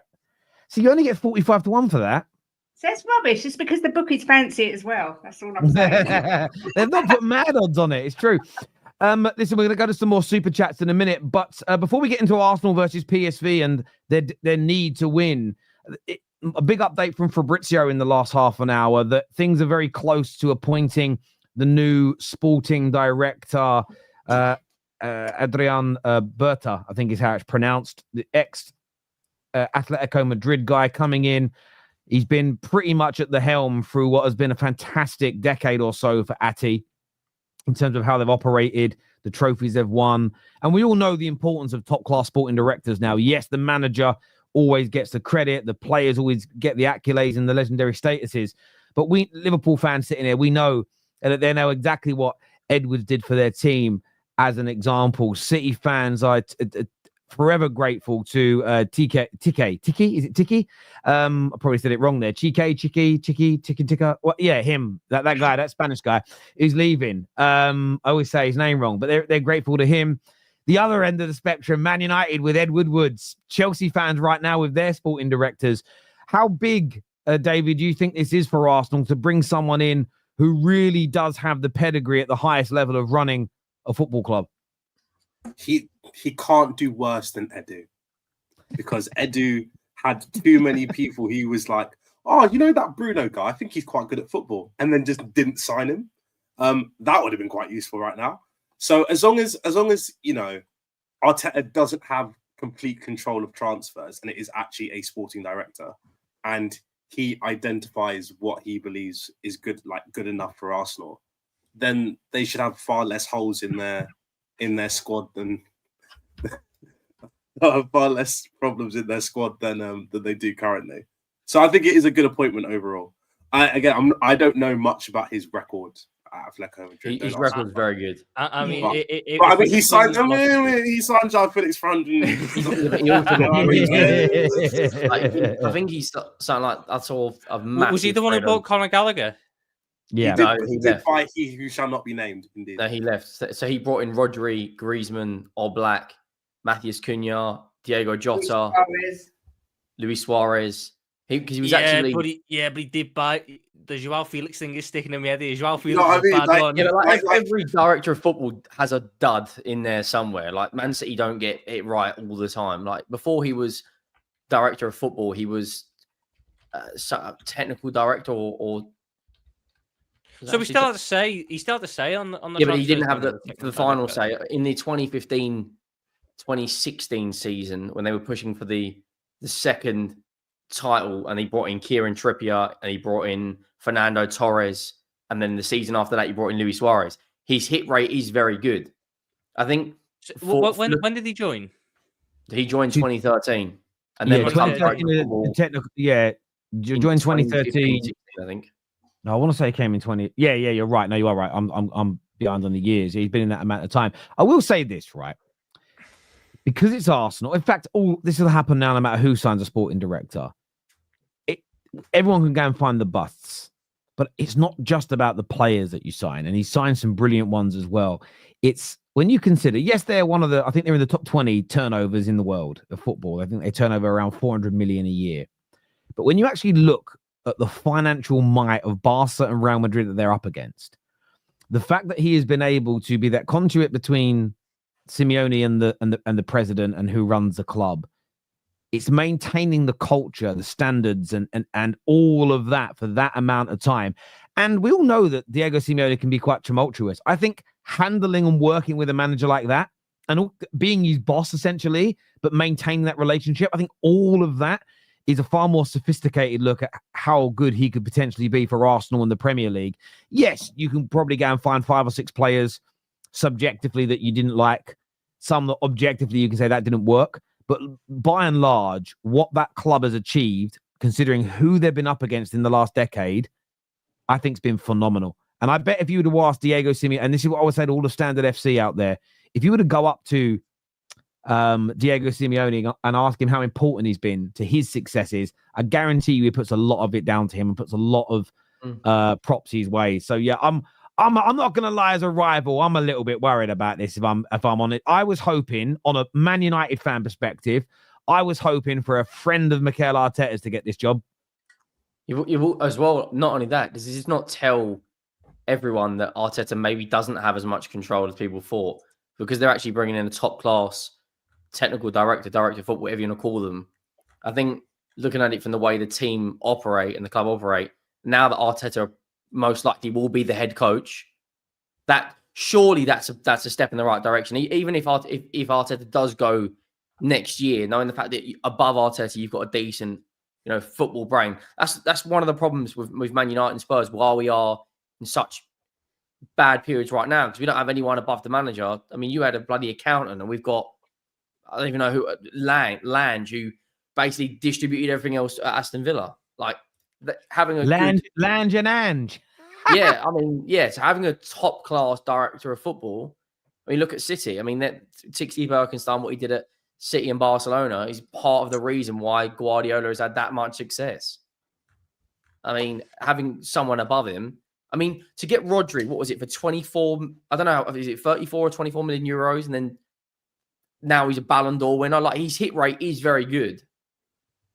But are Arsenal going to go out and do the £250 million window in the next 2 years or whatever it is than people think? I don't know. I think the low-hanging fruit is that the man who built the Diego Simeone squad is now going to the man in England who plays 4 centre-backs and 2 DMs. So, that defensive side of Arsenal's game is going to get even stronger, arguably. I mean, I don't know enough about him. I can't exactly say I'm well-versed in the Atletico Madrid director of football history.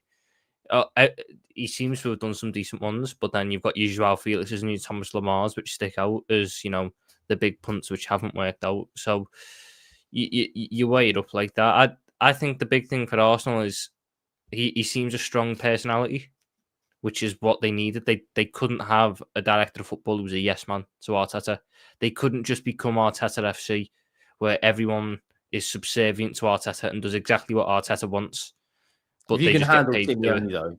That's what I'm saying. He seems like someone who's going to hold his own. I mean, the story I saw today was that when he went to go sign that Boubacar Kamara, who was at Villa when he was on a free, and he walked in, and that Boubacar Kamara was like dressed in like some shorts and a vest. Didn't he walk back out? With his mates, and he just went, "I'm not signing you," and walked out.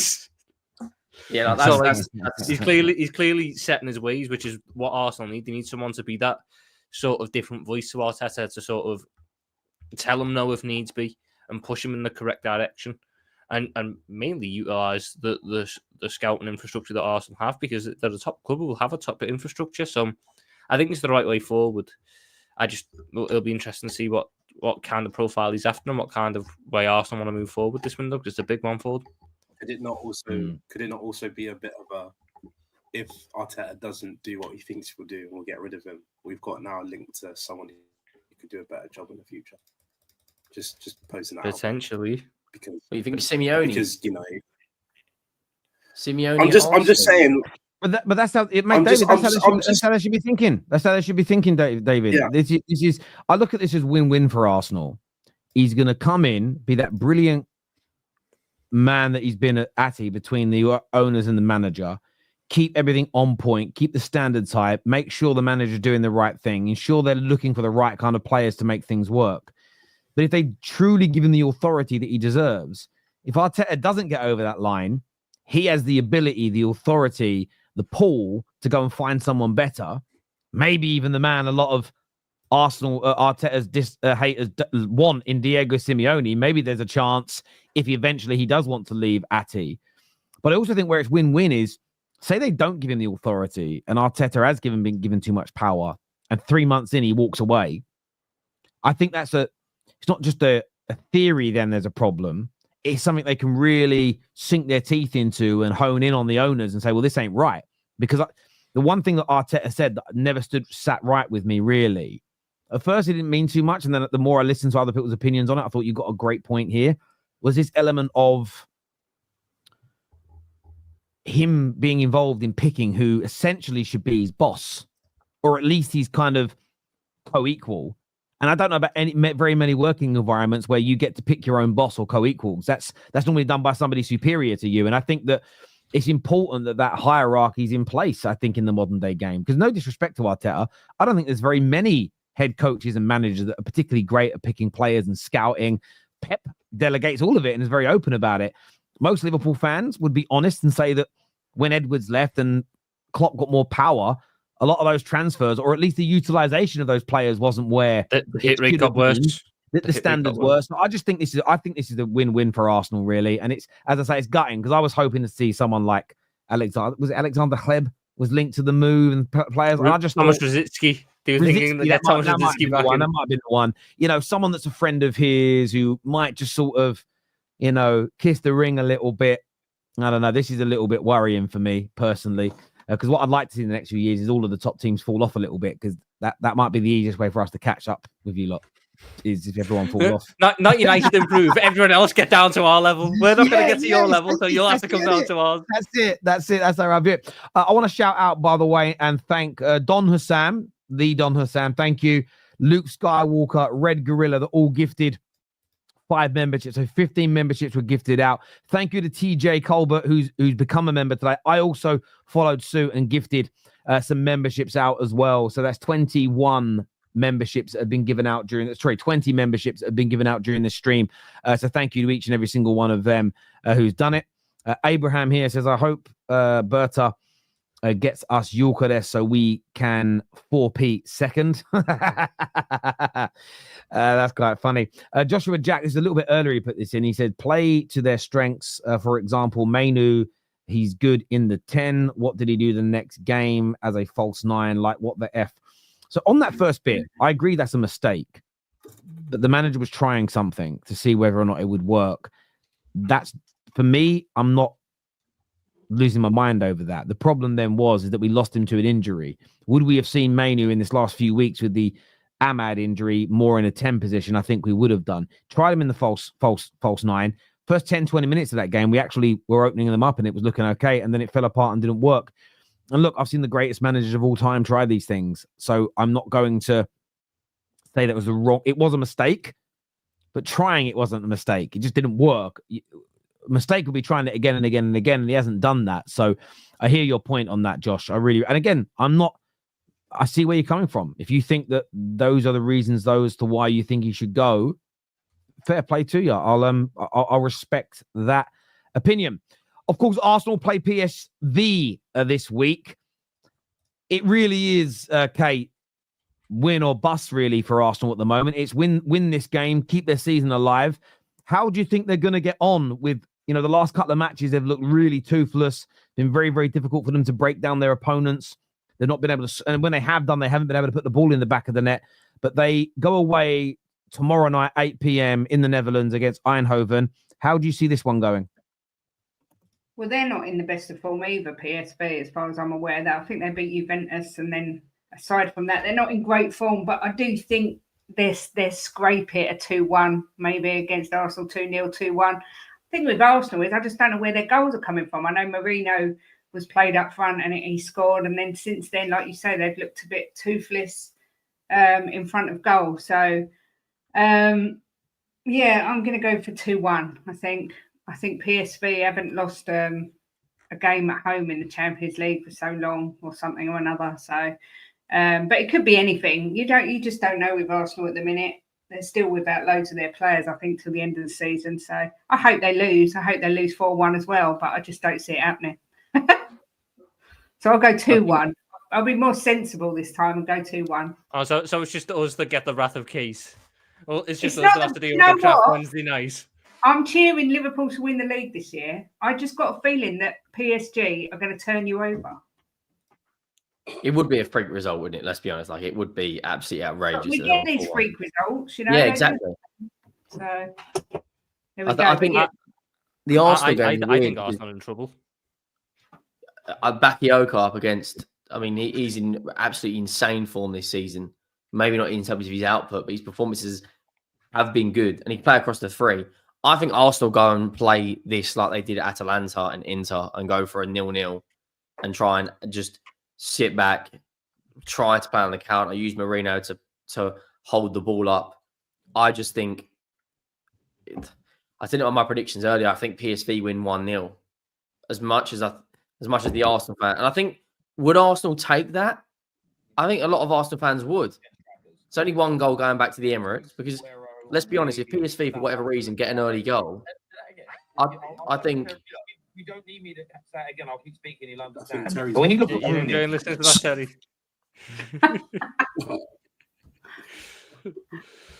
You muted. What did you say? Sorry, I was sent something. I wanted to check what it was. Sorry, go on. I could kind of hear myself, and I was like, it was a clip, and I was like, "What's this clip?" I saw my own face on it. I didn't know what someone of my friends from school DM'd it to me, and I was like, "Oh shit, what is this?" Nothing important. Go on. But yeah, I think if Arsenal concede an early goal from PSV, that stadium is going to be hostile, absolute rocking. I think they could fold, but the game plan will be to go and get a draw. They other than some weird penalty rule that's in the Champions League, that's not in the Premier League, they would have drawn against Inter. They would have drawn against Atalanta. But Arteta's away record in Europe is not great across all competitions. Lost to Lens last year in the Champions League. His record in the Europa League was not great. His record this season, okay, they beat Sporting, but they did lose and draw the other game. They beat Girona as well. Like, it's very up and down for them. I think if PSV are going to win, it's going to be 1-0. If not, it'll be a draw. I don't think it'll be a high-scoring game. Like, I think it'll be a lot more goals in the PSG Liverpool game. Because for starters, you predicted 1-0 in the PSG game, didn't you? No, I said 1-0 Liverpool. But I think there's a higher opportunity of there being more goals because both teams will go for it. Right, because your games sound really boring. No, but like my games are setting up for the second leg. I should be a salesman for BT. Like get into the second leg and watch all the drama. You know, there's more drama in the Champions League sometimes than these fucking EastEnders. Nah, mate, you ain't been watching EastEnders recently, bruv. R.I.P. Martin. Oh, don't. That was so sad. Phil Mitchell having a nervous breakdown. You know, Yeah. Was it as Nigel's back. Man like Nigel Bates back in EastEnders. It's been drama filled. Grant's back. Grant shagged Sharon again. Oi, oi. Do you know what I mean? He shagged Sharon. He's on it.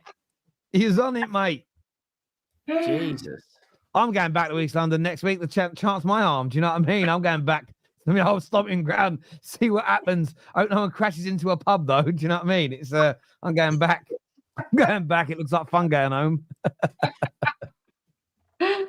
If Arsenal don't win, well, all right, okay, you can lose a game in the tie, but if Arsenal don't win this tie, you should be thoroughly embarrassed because, like, it's PSV, and I mean this in the nicest way. I'm looking at their squad. I think, David, I think PSV beat you as well. My team's not good. What are we doing? Never mind, PSV beat Liverpool. I know Liverpool already through. They're no mugs.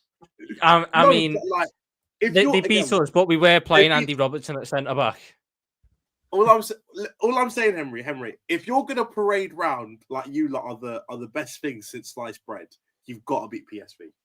That's my only thing is if you're really this elite squad, and I said this last year when they played Bayern Munich, if you're truly this elite team and you have a chance to win this competition, you have like PSV, you shouldn't even be worried. It should just be this is like in the mid-10s when you got Porto or you got Benfica. It's like, yeah, on their day they can be tough. However, you should beat them. You really should be beating PSV. And I think you should win both legs.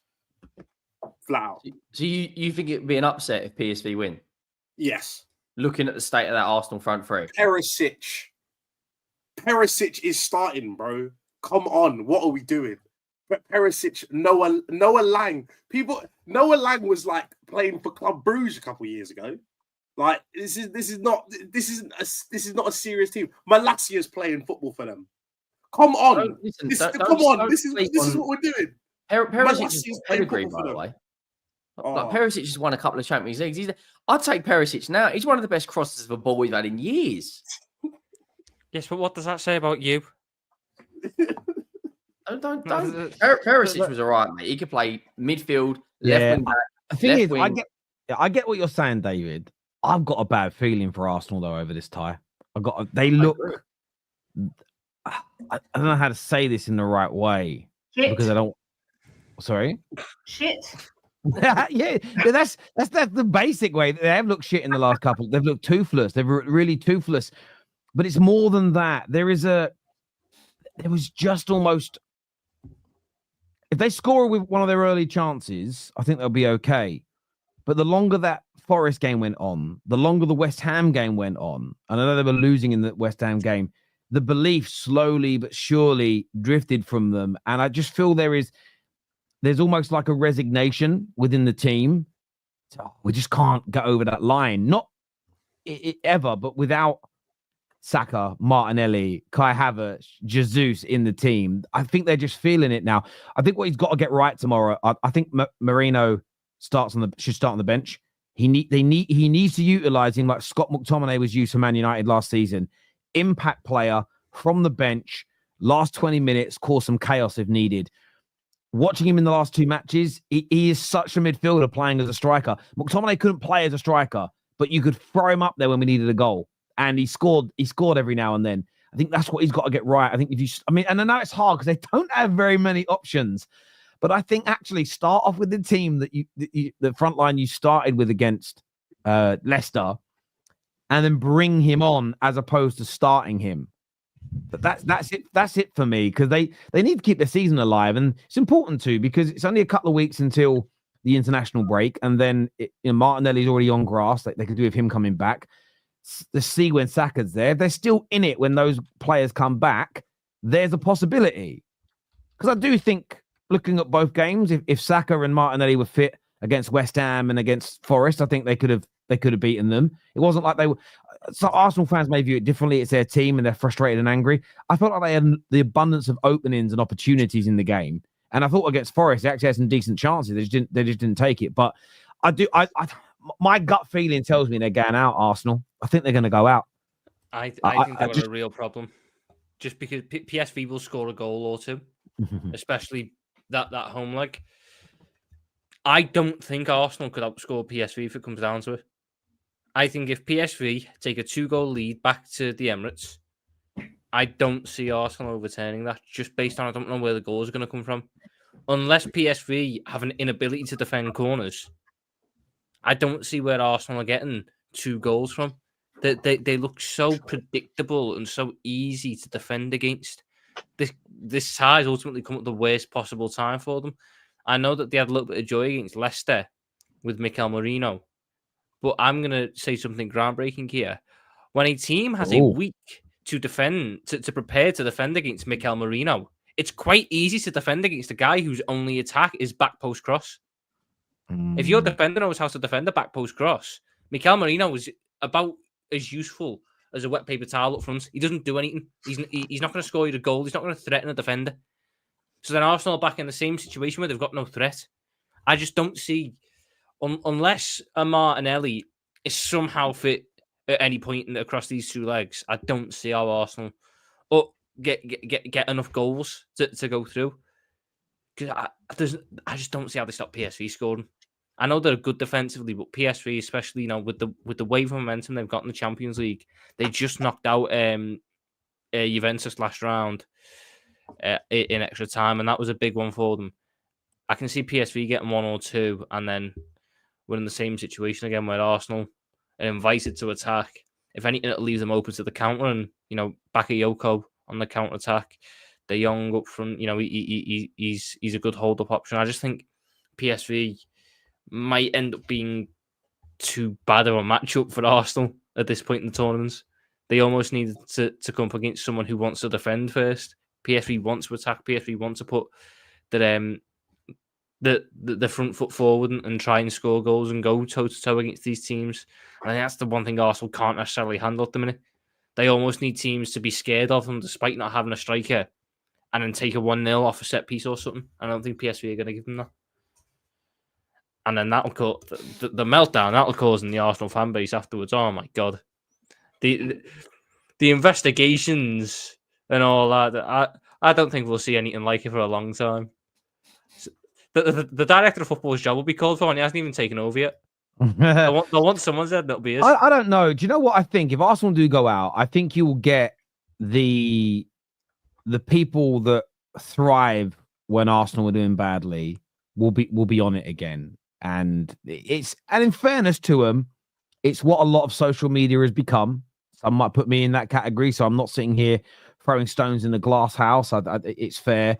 We all, everyone cultivates an audience, whether it be on X, TikTok, YouTube, and whether we try to or not, we cultivate an audience that is either bigger when we win or bigger when we lose. Bigger when they win, bigger when they lose. I know on the terrace, Man City lose, the match reactions get more traction.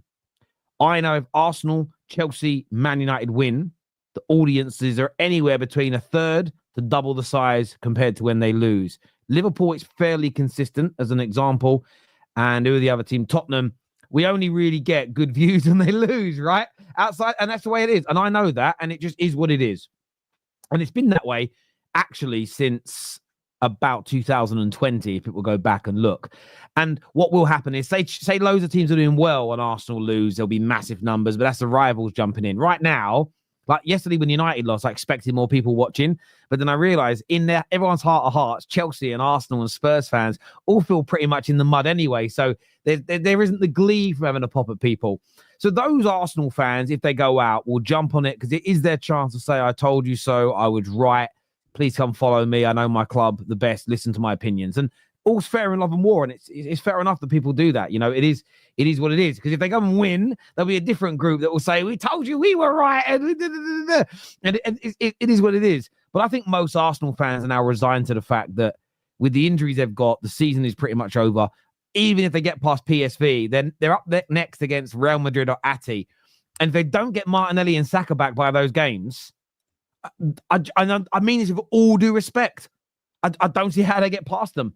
Right now, I don't see how they get past Real Madrid anyway, let alone without those guys. It's going to be really, really difficult. So, yes, crazy one. And obviously, there's some other big games tomorrow as well. I wanted to get all your views on. Viewers, give us your opinions on what we spoke about so far today. Watch my PlayStation ID. It's just TF Terrace, like my Twitter, just TF Terrace. And you'll find me there. Nathaniel, big up Nathaniel. He says, worst United side in Premier League history. Unlucky Terry. Yeah, I know. I mean, yeah, I know. At least you've seen the good sides, though. At least you've seen the good sides, though. Yes, this is true. I've had the good times. Do you know what I mean? I've had the good times. Obviously, you've got the Madrid derby tomorrow. How's that going to go? Do you reckon? It's at one. Is it at the Wonder? No, it's at the Bernabeu. The last 6 out of the last 7 have been draws between them two. I think Atletico are going to win. Ooh. They're just built for cup football. That's just it. They're just built for cup football. The only reason I would say, Real Madrid aren't going to lose is because it's Real Madrid tournament. That's literally my only thing to be like, Real Madrid won't lose tomorrow. But I do think that Atletico this year are looking very good. I think there's a thing with Atleti this year. They've evolved properly. Then they can now be just a really scary attacking outfit as well. Free flow, and you got Alvarez finally kicking into gear to show how good a player he can be. But if they need to be, they can go back to being 4-4-2, low block, shit houses, and frustrate the life out of anyone. And that tactical flexibility that I don't necessarily think they had in previous years, probably why I'm more worried to face them now than ever. I don't think you're a million miles off with that. I don't think they'll win at the Bernabeu, but I think they'll get a draw. I think they'll get a scrappy 1-1 draw, and then they'll go win at the one. I'd like to see them go through. It's like Leverkusen Munich on Wednesday. I'd like to see Leverkusen go through. I would love a team to win it this year that's never won it before. I would love, same as in the FA Cup. My energy is the same. I'd love Brighton or Fulham, who have never won it before, to do it. I'd love to see Ati. Look at the teams in it now. Ati, who I think could win it. Ati, PSG, by Leverkusen. I'd love to see someone that's never won it before go on to do it, just because. It's not Arsenal. Oh, can you? Oh, yeah. Not with their injuries.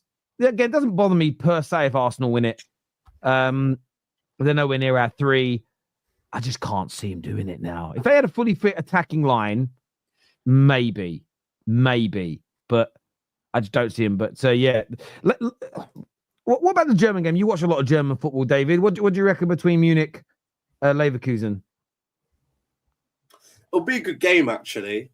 Leverkusen haven't been quite as good as they were last year, and Harry Kane's been being Harry Kane. So I think that's literally the main difference between the two teams. Although I'd love to see Harry Kane win the Champions League. It will be really close. I know my clip's currently going viral. That's what my mate sent to me. Going, what do you say about my mate's a Spurs fan? What do you say about Harry Kane not being in the top 10 attackers? I was like, yeah, stand by it. But I would love to see him win a Champions League and develop some real legacy for once. I'd love to see him get some real legacy. I still haven't got over that comment, Kerry. I'm not going to lie. That's because you're delusional when it comes to Harry Kane. No, it's not. It's because goal scorers are sort of determined by how many goals they score. And he's the second highest Premier League goal scorer ever. So amazing. How many of them are in a title race? But what difference does it make? Because I think it's harder to do it in those pressured moments, which is why Drogba's goals in cup finals. Not all goals are equal. Yeah, it's the same as scoring. It's the same as it's like performances for boxers. I've seen loads of boxers fight amazingly well on their way to world titles. I've seen some win world titles, but I've seen others that get to that point. Chris Eubanks Jr. is a great example. Every time I've seen him in a fairly equal fight for world titles or on the biggest stage, he's come up short. Which it doesn't matter what he does for me. I still look at him as a world level boxer, like I look at Harry Kane as a world level striker. But when it comes to those, he hasn't even had enough of those games in those title races where the pressure is so high, where those goals mean even more. And I'm taking nothing away from Kane. What I'm doing is adding to the people that have delivered. So you've got to look at this in terms of, I'm not removing anything that Kane's done. I just think those goals from Andy Cole, Aguero, Mane, Salah, Drogba, Henry, Rooney, Cantona, I think those goals in those title races, and some of them have done it 3, 4, 5, 6, 7, 8, 9 times. I feel those goals hold so much value. Not that I'm taking anything away from Harry Kane. Does that make sense? I'm adding to other players rather than minusing anything from Harry Kane, who I think is a brilliant player, who I was begging for 4 or 5 years to leave Tottenham because it's not about trying to shit on him. I just that's the way I view the legacy of football players. I really do. And the reason I say that is that when you think about most great players away from your own football club, because of that, when you think about all those great moments, how many of them are nothing dead rubber games, or they're often, it's those moments, those goals in matches that mean something. And I just feel that legacy wise, that holds more weight. And it's never about slagging another player off. I would never say Harry Kane's crap. In individual games, you might hear me say it, but I think Harry Kane's been an amazing football player. On a goal scoring ability, he's inside the top 10. But I wouldn't judge my overall top 10 based on your goal scoring ability only. I think the games you do it in really matter. I do.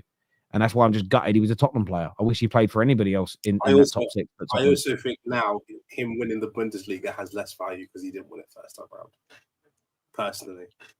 To go to a team that's won it, like, I'm not going to say it doesn't count, but I'm just saying to go to a team that won it like 10 years in a row and then not win it the year you join is kind of like, oh, sorry, mate. You're just so damn lucky. Yeah, and Chaos here says Letitia didn't leave and he isn't spoken about in the same breath as Shearer. Look, Letitia was amazing. I know he's become a bit of a weirdo now, but his daughter's doing crazy stuff too. But like, I look at it along the lines. No, I read some stuff. I couldn't believe it. I was like, oh, wow. No, I know what she does, but it's just like, why do you mention it? I don't know. It just came into my head.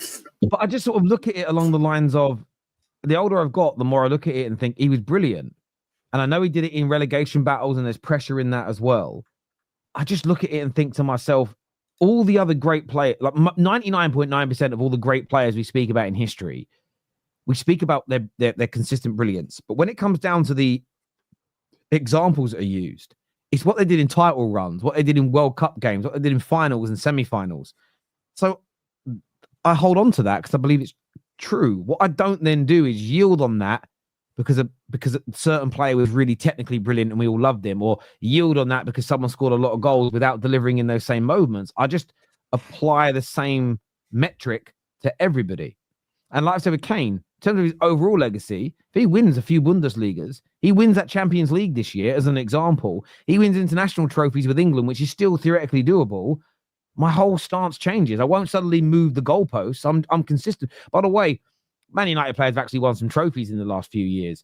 There isn't a player in the last 10, to get into the Man United legendary categories, you've got to start achieving similar things to what the guys already in it have. I won't move the goalpost because, Bruno's been... If Bruno was to win the Premier League next year, I ain't putting him in anywhere near Giggs or Rooney or Best or Law or Cho. No, because the standard's set. You can't start moving that goalpost for people. They have to deliver in the same way. You know, they really, really do. I don't know. I just think that's the right way to do it personally. That's not fair. Why? It's up to you.